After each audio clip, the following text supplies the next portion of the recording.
G'day and welcome back to Torment Thursdays, the very last Torment Thursday. But next week the game comes out, and so next Thursday we should start my run of the game proper. So, look forward to that. I certainly am. So I thought we'd do something different. Last time around we actually kind of finished off the main quest in this area, so we were ready to move on to the Valley of Dead Heroes. So this time around, I figure let's actually explore Segas Cliffs and just go through the areas. So I mean, this is Caravanserai. This is the airship dock. This is the very top of Segas Cliffs, and it has the interesting note of it's got some very strange aliens that want to know about machine intelligences. It's got a fascinating inn, which is remarkably outdoorsy and off the edge of a cliff. I don't really know who would want to go there, but apparently it's popular enough, and I guess it's a bit like an airport hotel, right? So this is where a bunch of travelers and merchants come in their airships, so this is where they leave. It's also, if you want to go to the neighboring city of the Bloom, which you can see out here, there's actually a gate here and a guard, so you can leave the city, you can commute to work. There's even a quest that kind of involves someone's dad that went to the Bloom, so that's definitely a thing that can happen, and it's, a pretty, it says a lot about a world. Airships are a really stereotypical alternate reality, or fantasy. Sometimes you see them in fantasy, and they're, less blimpy, and sometimes they're more. But it is one of those things where it's okay, it actually lets you free up your guys to travel long distances without needing to have it all be sea voyages, which I think is an interesting level of flexibility that you get. And Numenera is very much a kitchen sink setting. Nothing is standard, but everything is kind of there in some form. So airships seem to fit fairly well. Okay, so from here we can go on to the government square area. So this contains the government buildings. It also contains the Order of Truth, which operates slightly differently in this area than in the area that the role-playing game, the pen and paper role-playing game, is set. And yeah, so the Order of Truth here is, yes. What is the difference? I think the Order of Truth here is just a little bit more helpful in some ways. And you've also got the statue of Sheila. So one of the strange things about the city is it's ruled by the slave families, because what happened is hundreds of years ago, the nobility were thrown out by a slave uprising, and secretly a bunch of them kind of intermarried with some of the slave families, and the slave families now rule, and they're effectively just a new set of noble families. So it's remarkable how little changed overall. Kind of an aspect of revolution. One of the things I really like about the setting is just some of the strange things that show up. And you kind of just, I guess they get treated as weird public art. So this is a fountain of weird fish that speak exclusively in extinct languages. And you can pick one out and you can look at it. But it's one of those things where no one here built it. No one probably would even have any idea how you would build something like this. And what do you do with it? Well, I guess you just leave it, and if it's already in the center of things, that's it. It's art, I guess. And sometimes you find things that are practical. So this area here prevents people from overhearing. It doesn't matter if you are talking to someone, they can hear you, but no one else can. So you can then use this for secure negotiations. It is literally impossible for someone to overhear you in this space. So that's of course how it's used. It's probably one of the reasons why the government buildings are where they are, because they can easily use this when they need to, which is definitely, you know, a pretty interesting feature. And there's other, like, strange devices that sit around these places. So, that's some interesting banter from Matkina. Okay. Okay, anyway, so, here's a government building, and there's the Order of Truth. These are kind of odd looking, aren't they? And that's because they definitely were not built as buildings. So if we go down into the underbelly now, we can see some other strangeness about them.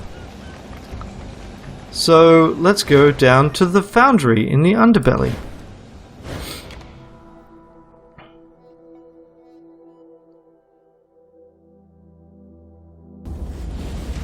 And look, there are, like, that is clearly rocket ships there in some kind of launch pad, some ancient launch pad. And what do you do with them? Well, they make, when they're turned on, they make a lot of flame, they make things very hot.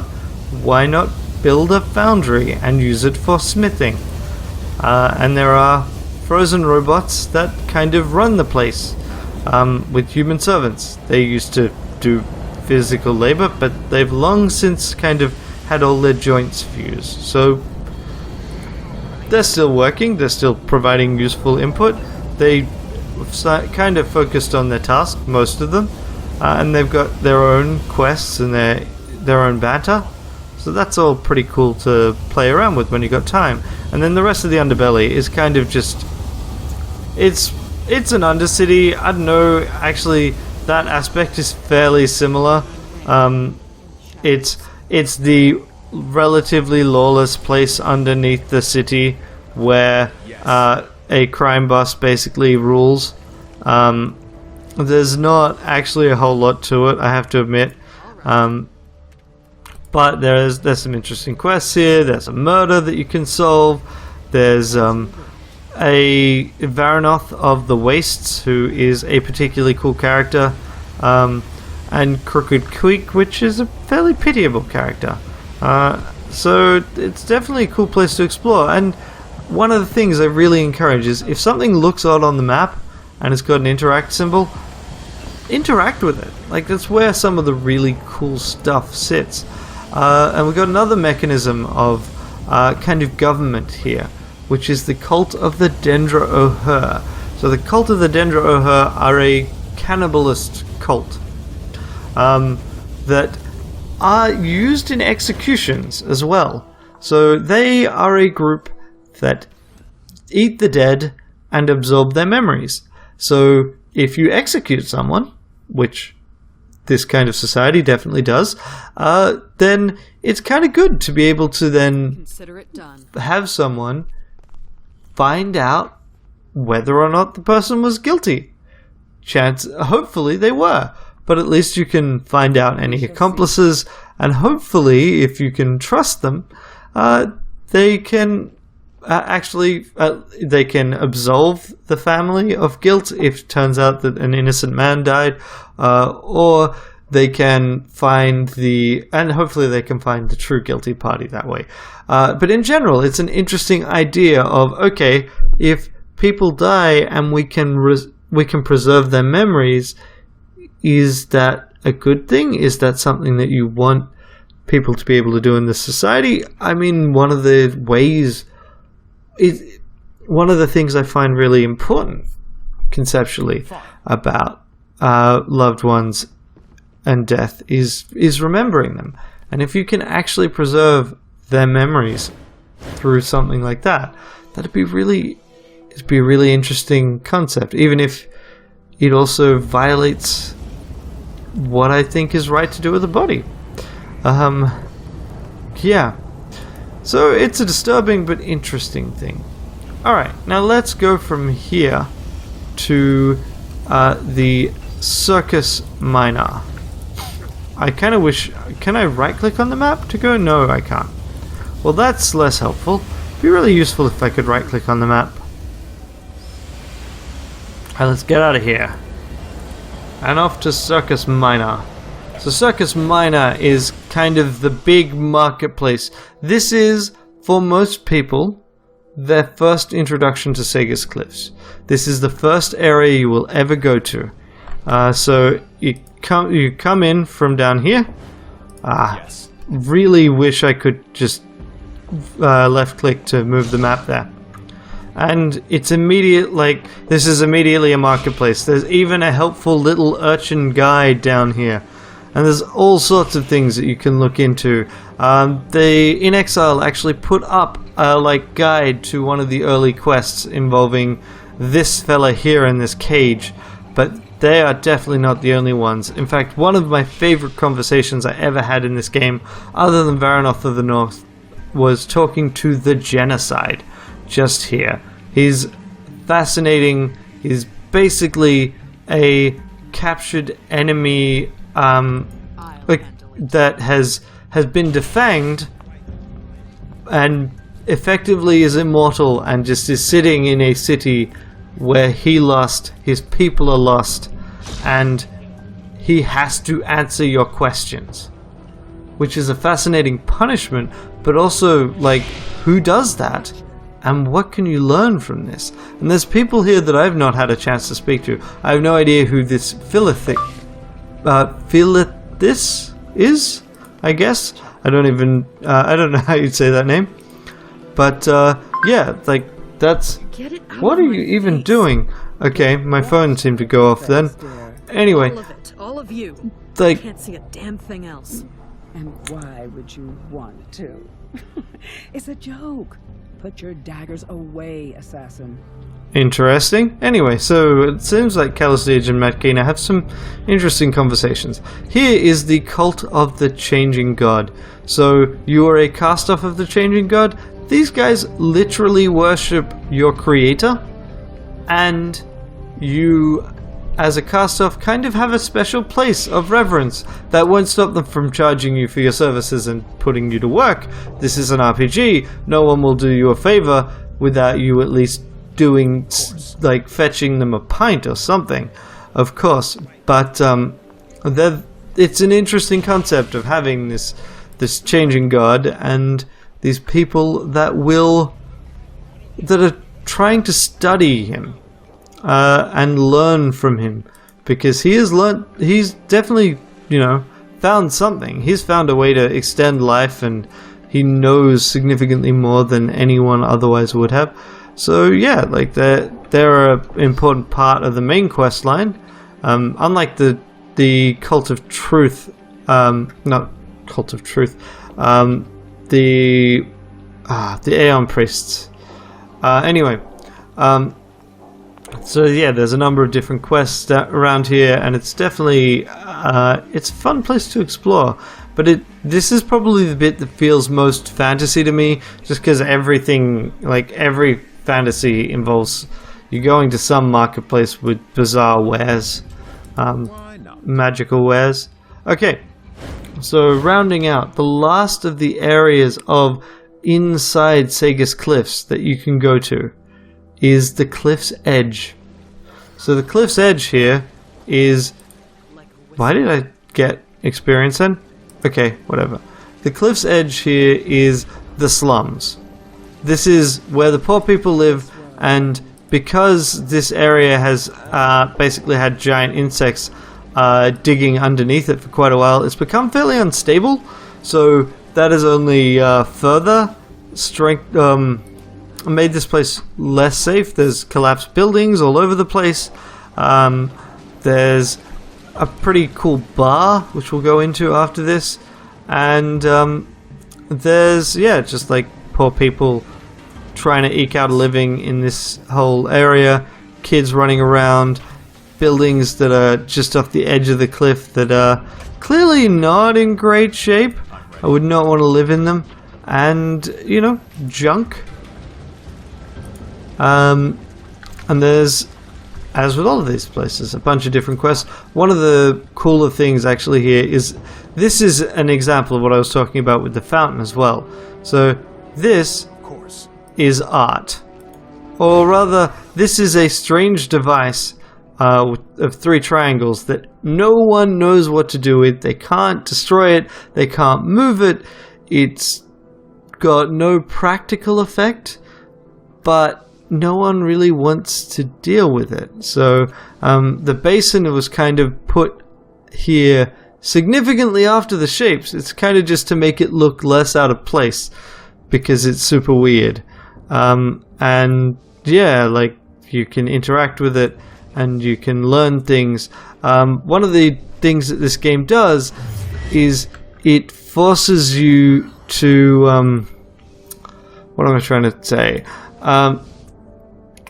This game doesn't force you. This game encourages you to interact with as many things as possible because these things give you experience. If you fight someone, you get nothing. Alright? Well, that's not true. You get the stuff that they were carrying. But that's it. You don't get anything else. So you don't get experience from fighting. You get experience from talking to people, from completing quests, and from finding things that are cool and interesting. So I quite like that as an approach to RPG design. Okay, so here is one of the other cool places in this area. This is the Geological Parlor. This is basically where you can get weird cyberware inserted into you if you have the money, which I do not think we do. Yeah, what kind of cash do we have right now? 280 shims? Yeah, I don't think we got enough for anything. Let's go to the pub instead.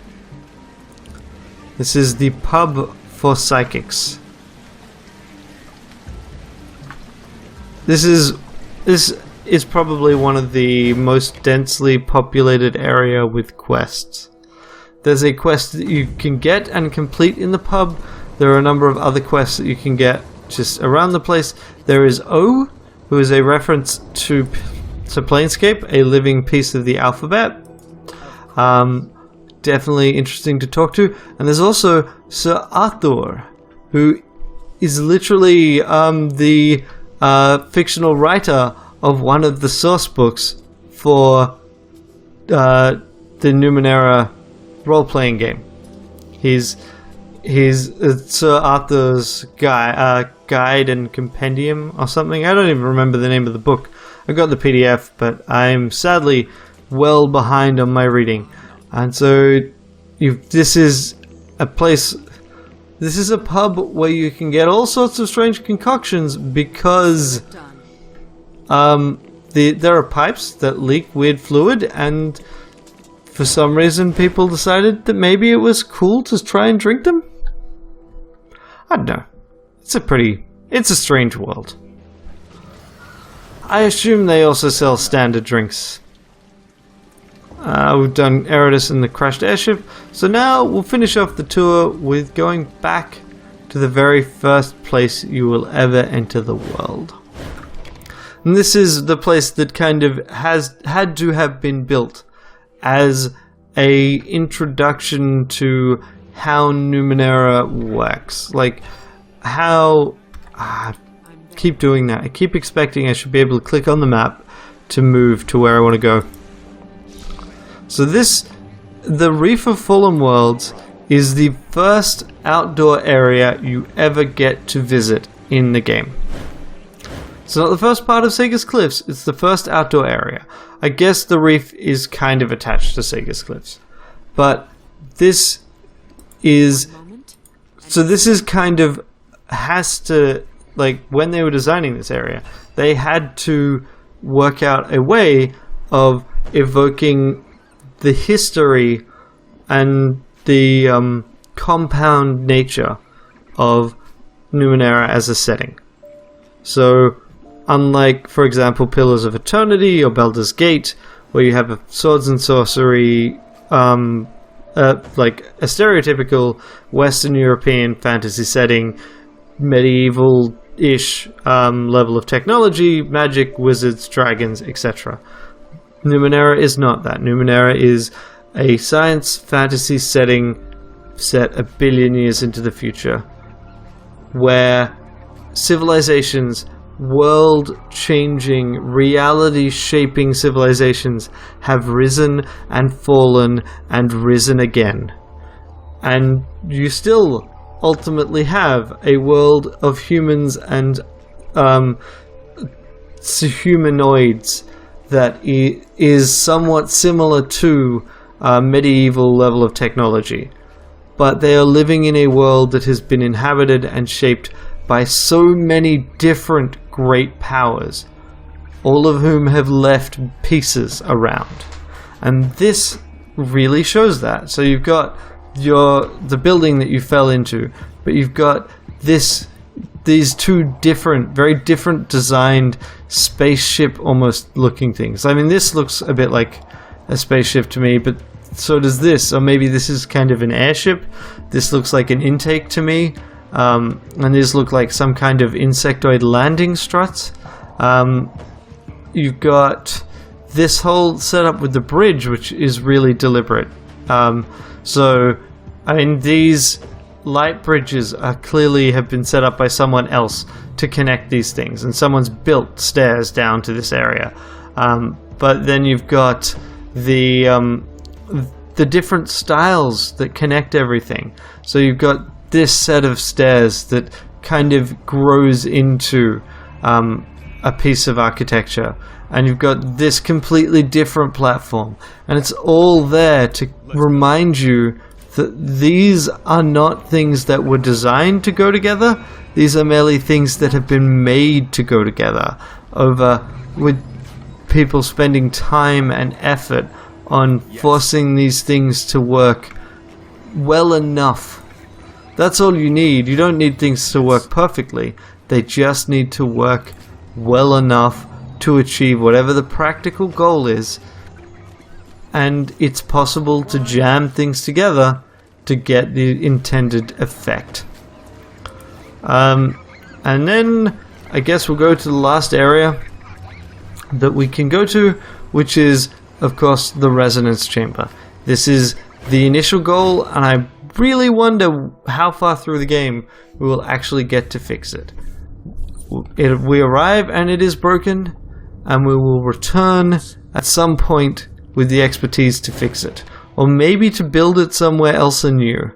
But I suspect that this will be the final act, but who knows? I mean, I definitely there's plenty of time and room for surprises to form.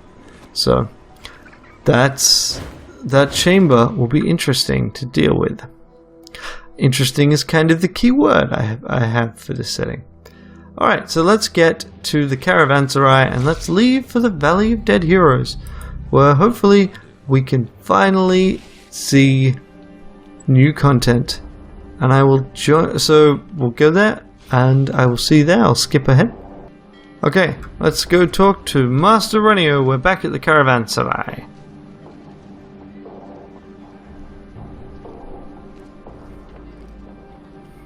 I need to fly to the Valley of Dead Heroes. Yep, I'm ready. Let's depart. Very well, friend. We'll be on our way momentarily. And that's what I thought. Yeah. You two levies, you've been temporarily reassigned. Come with me. So, we did complete one quest for Tiber, if you recall. And so, we do have this last bit. Reese, a group of tough-looking thugs approach from behind you. Leading them is Reese, who gives Tiber a mocking salute. Hello, Tiber. Leaving town? My friends and I would like the money you owe us first. Tiber takes an involuntary step back and addresses the thugs. I don't know what Reese has told you, but I promise you I was never paid for the job. I don't have any money. Beating me won't change that. Don't believe him, help me. He's never spoken the truth in his life. Okay, so can I use flex skill? What is that? What would I do if I would grab intimidation? Boom, flexed.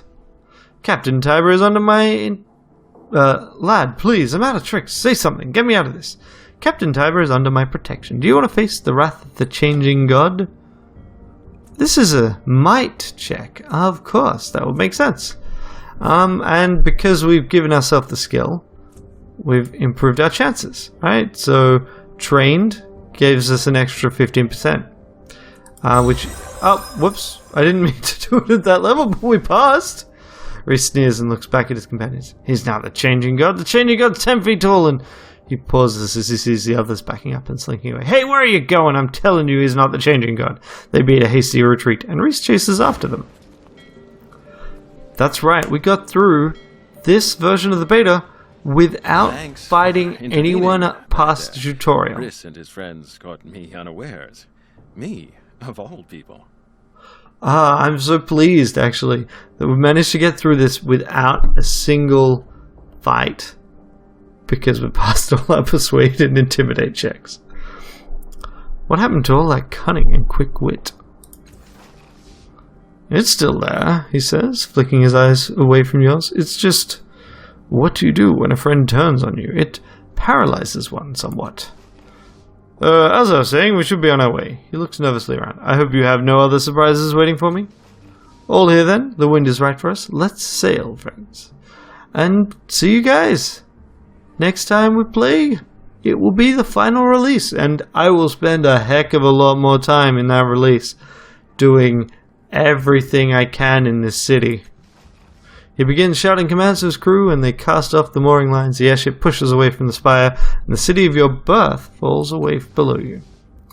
You have reached the end of our beta content. While you're waiting for the rest of the game to be completed, we encourage you to try our beta content again, but make different choices this time. Torment is a game that is shaped by your choices, and we hope you'll get to see how many things you might have turned out differently. Thanks for playing.